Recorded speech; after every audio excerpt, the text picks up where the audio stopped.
Hey guys, welcome to today's video. So today I'm going to show you guys how to make the perfect smoothie bowl.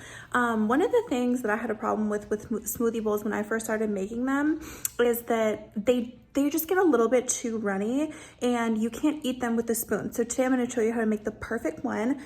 Just before we get started, I'm going to show you guys what we need. But before we do that, I'm going to show you a hack about what I use. So this is the one that I literally love. You can get it at Target. You can get it at any local grocery store that sells this brand, and it just makes it so easy and it's so delicious. So let's go ahead and get started. So before we go ahead and get into making the perfect smoothie bowl, and what I mean by perfect is consistency. Taste is going to be up to you. You absolutely do not have to use these things, but I will go over the proportions that I get to get the consistency that is absolutely perfect for eating with a spoon. I know a lot of people see smoothie bowls on Instagram or Facebook or YouTube or whatever, and it's really hard to get that thicker consistency without using a lot of liquid because it's hard to blend and not everybody has a Vitamix. I do not have a Vitamix. Today I'm going to show you how to do it with an absolute regular blender. So let's get started.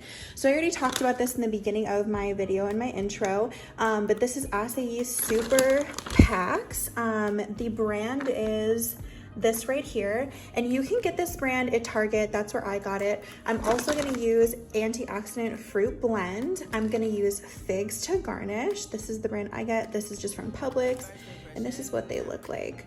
A little bit gross, but they're super healthy and have a ton of fiber. I always use unsweetened almond milk, and the reason being is because in these they have sugar already. So there is about 12 grams of added sugar. There's no need to add any type of sugar to a smoothie bowl or any smoothie. Fruit is sweet enough, so don't do that.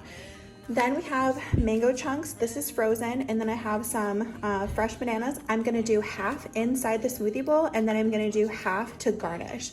And then I have granola. I always use granola to garnish my smoothie bowls. It's so delicious with anything. I also use chia seeds sometimes, but I'm currently out right now. So if you have some of those, go ahead and pop it on. It's so good.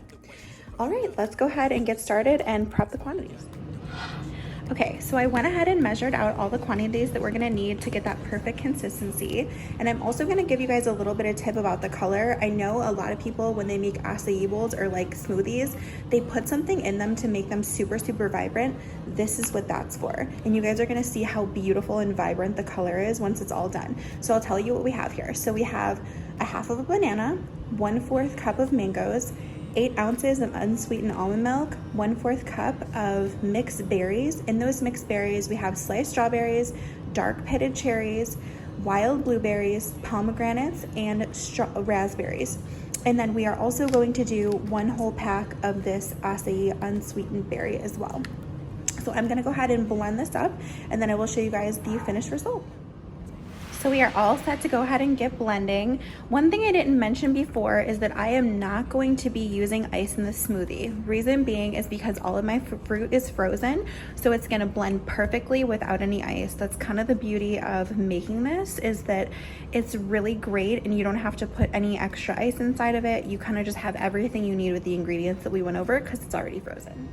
So before I took it out of the blender, I wanted to show you guys, and this is literally the perfect consistency for smoothie bowls, and I'll show you why. You could see when you do like that with the spoon, it kind of stays in its place.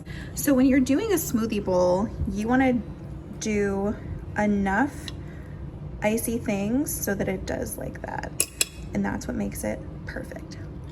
So let's go ahead and put this in a bowl and we shall show the finished product. And this is our finished product. I went ahead and garnished the side with some fresh banana. I put some of our granola. I put some more of the frozen berries on there as well on the top. And then I put some dried figs, and it is the perfect consistency. You can see here, it's just awesome. So I hope you guys enjoyed this recipe. Like and subscribe for more videos like this that are fun, quick, and easy for you. And I will see you guys in the next one.